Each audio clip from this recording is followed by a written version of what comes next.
Now, what next for the deputy president, William Samoei Ruto, after President Uhuru Kenyatta, with the help of his elder brother, Raila Odinga, finally managed to kick out all his key allies from key leadership of both Jubilee Party and at the Senate and at the National Assembly? What next for the deputy president, especially after what happened yesterday? Now, let me read for you what the deputy president posted after the president kicked out his allies from the leadership of the committees of the National Assembly.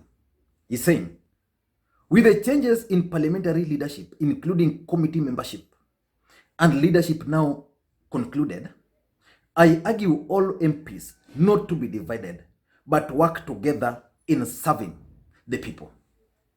From that post by the deputy president, it is clear that the deputy president is keen on projecting an image of a man who is not affected by those changes.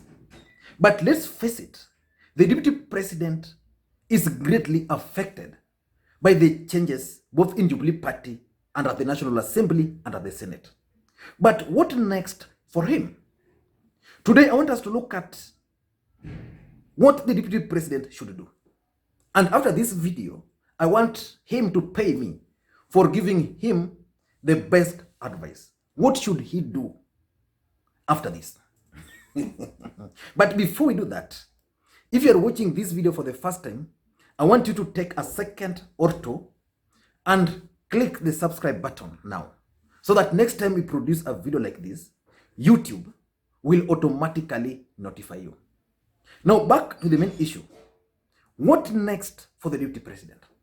That's the question which most Kenyans are currently asking. We know the deputy president has declared his interest for the presidency in 2022. We also know that President Uhuru Kenyatta promised to support his deputy for the presidency in 2022. But the president has changed. He's not going to support his deputy.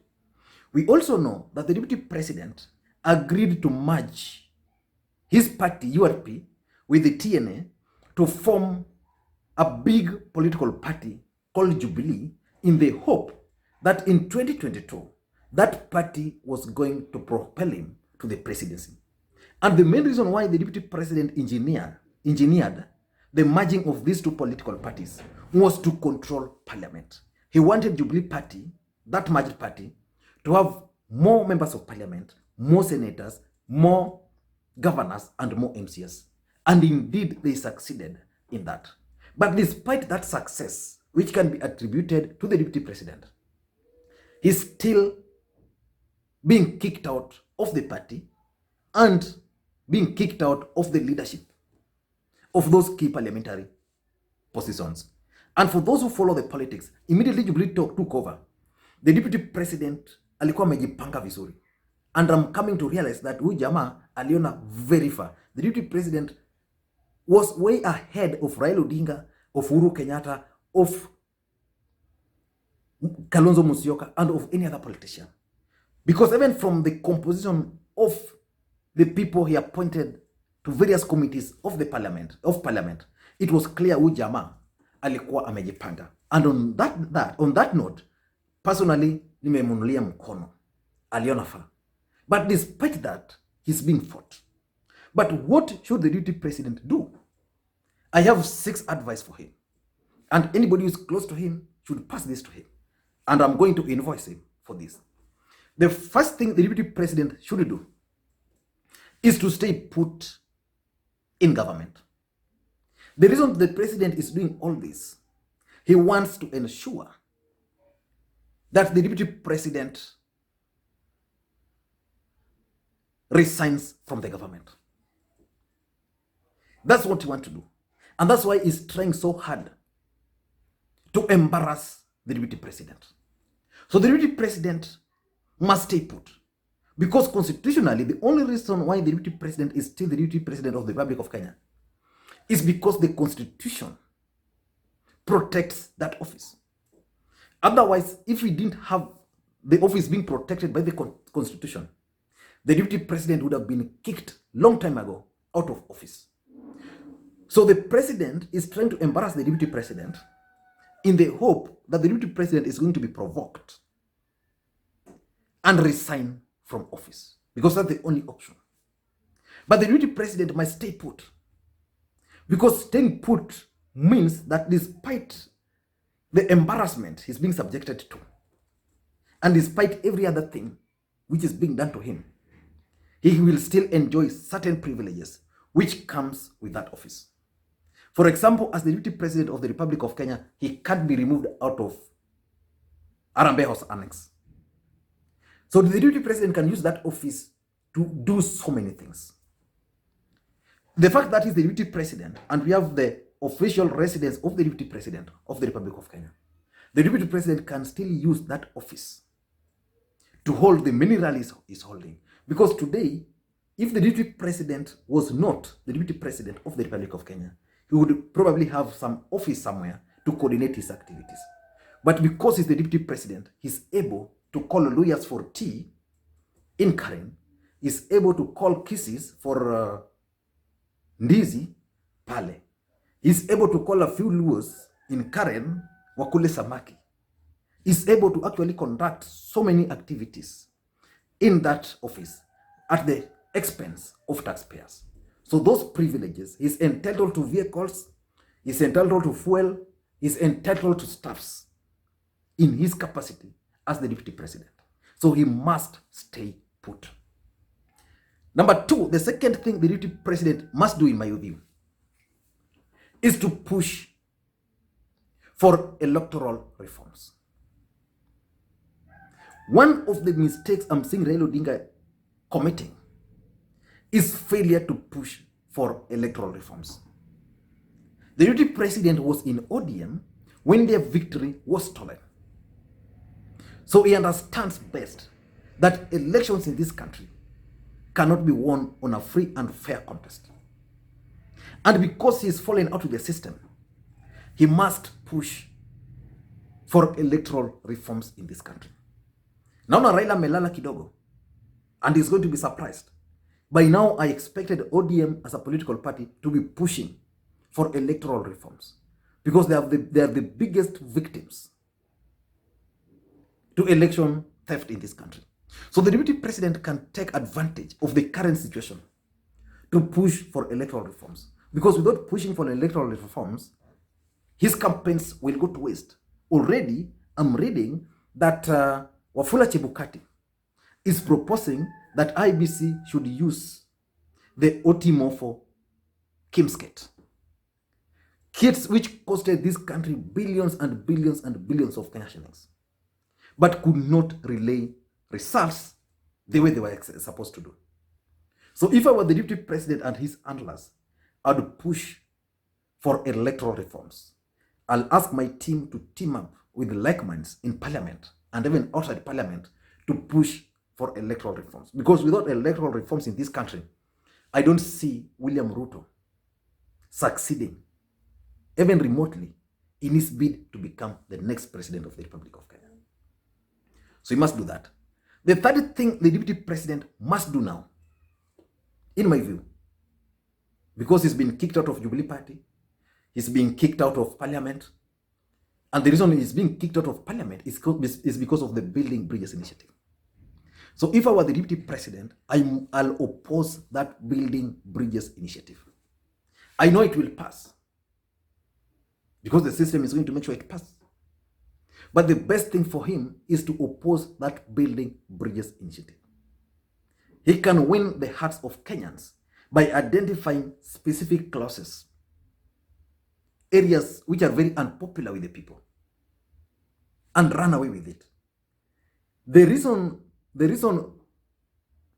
pastoralists did not vote for Raila Odinga is because the deputy president convinced them that by voting for Raila Odinga was going to push for, was it some insurance scheme for livestock? And that Raila Odinga was going to force them to vaccinate their livestock and take their livestock by force.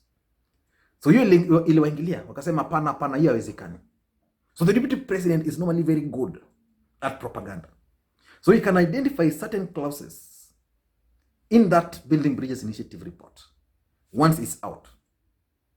Then, after that, he can now choose the most unpopular ones, because Kenyans are really tired with this whole political circus happening around. He can then choose the specific ones which are very unpopular. Then take those unpopular clauses to the people and tell the people that you are opposing this thing because of this, this, and this. The people will buy in. And before he knew, he'll be leading a revolution in this country. And by that, the deputy president will be able to test his real strength. I know in this constitution, there are some clauses which must be subjected to a referendum. Some will pass through parliament. So they're trying first, they'll go through parliament. Once that's done, then there are specific ones they'll need to go through a referendum. So they'll also go for referendum. So you can wait for them. Parliament, he can't. Parliament, Uhuru and Raila wameshachukua. It's now hostage. So he can identify these clauses, take them to the people, and wait for the referendum. He will know his real supporters. Wale watangatanga from Central Kenya who are claiming to be his supporters will now have the opportunity to prove that they can go against the president down in Central Kenya. Those from Kisii, the same to those from Kakamega.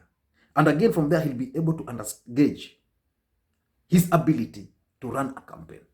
And again, from this, he can also be able to create linkages with the civil societies. Because the civil society in this country, for a long time, had always depended on Raila Odinga. And Raila Odinga is now with the government. So there's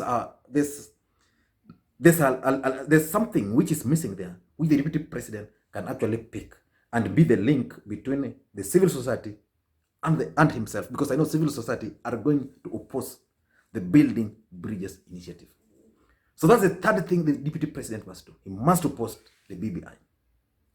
The fourth thing he must do, because sasa hii kitu imeharibika. The fourth thing the deputy president must do, because watu wamemfukuza kwa Jubilee, the deputy president must create parallel Jubilee offices. He said that by creating the Jubilee Assembly Center. I don't know how that ended. Is Jubilee Assembly Center still there? But if I were the deputy president, I'll focus on that Jubilee Assembly Center and use that Jubilee Assembly Center to create his own political networks without depending on Jubilee. Jubilee, as things stand today, has two people. There's the wing that depends on Uhuru Kenyatta, belongs to Uhuru Kenyatta. And then there's the other side, which belongs to the deputy president. So unless he's not serious about the presidency, the deputy president must create a parallel Jubilee office. Because this is the wing he will use to create that mass exodus. Otherwise, when he will be expecting mass exodus from Jubilee, some of them will not go with him. So this is the time. He must go to Kiambu and open a Jubilee Assembly Center. He must go to Mombasa and create a Jubilee Assembly Center. He must come to Kisumu and create a Jubilee Assembly Center. He must go to Nakuru and create a Jubilee Assembly Center. And then identify people of the same ideology as his in Jubilee Party. So if for example, he creates an office, a Jubilee Assembly Center in Nakuru, then he'll be able to know, in Nakuru, I have this guy, I have this guy, I have this guy, from the original Jubilee. Without doing that, he's wasting his time. Number 5, the fifth thing the deputy president must do is to create a major alliance to rival this alliance of Uhuru, Raila, Kalonzo, and Gideon Moi. Already that alliance is taking shape. So the deputy president must, as a matter of urgency, also craft a new alliance. Otherwise, without doing that, he will be seen as a lone ranger. The mere fact that Musalia Mudavadi has confessed that he's willing to work with him is a good starting point. He must get Mudavadi on board without hiding. He must be seen publicly with Musalia Mudavadi. He must go and reach out to Moses Wetangula and then start working with them. He must go and get Miguna publicly and tell Miguna, work for me. Ask Miguna to endorse him. He must craft a new alliance. That's going to help him. Because without that, he was banking on Kikuyu votes, which he can't get 90% the way Uhuru got. Then he was banking on Kalenjin votes, which is going to get. The mere fact that Raila Odinga contested against them and didn't get the Kikuyu votes, and the system inflated the figures for these other guys, the deputy president must be worried. So he must start crafting an alliance. And lastly, the last thing the deputy president must do is to embark on a nationwide tour of the country. But this one after COVID. And why must he do this? Politics is about interest. And politics is about appealing to the emotions of the people. So the deputy president must go outside there and appeal to the emotions of Kenyans and win their sympathy. He must tell the Kenyans that for me, nimekuwa loyal to this guy, then Kenyans can start embracing him. What the deputy president must avoid is this idea of the church. If there's a lot in this country, there's a group of hypocrites in this country, then they are Christians. You can bank on a Muslim. If a Muslim tells you, he will give you something. But you can't bank on a Christian. Most churches are after money, church leaders. So they're going to dump the deputy president at the right time. Some of them don't even control their flocks.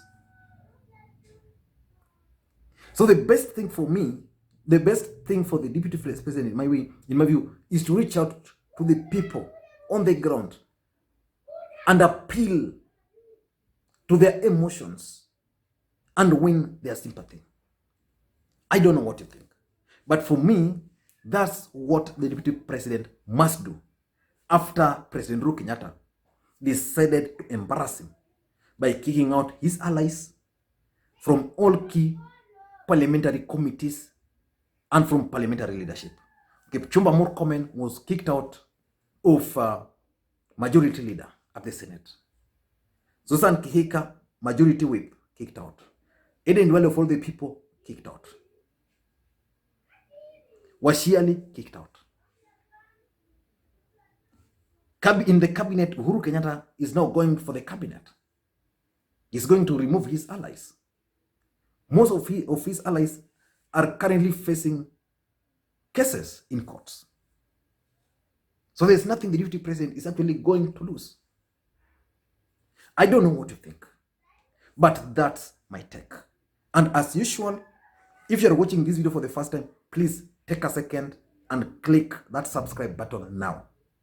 And after clicking the subscribe button, please also make sure you choose notification. Because if you just subscribe without indicating notification, then you won't be notified.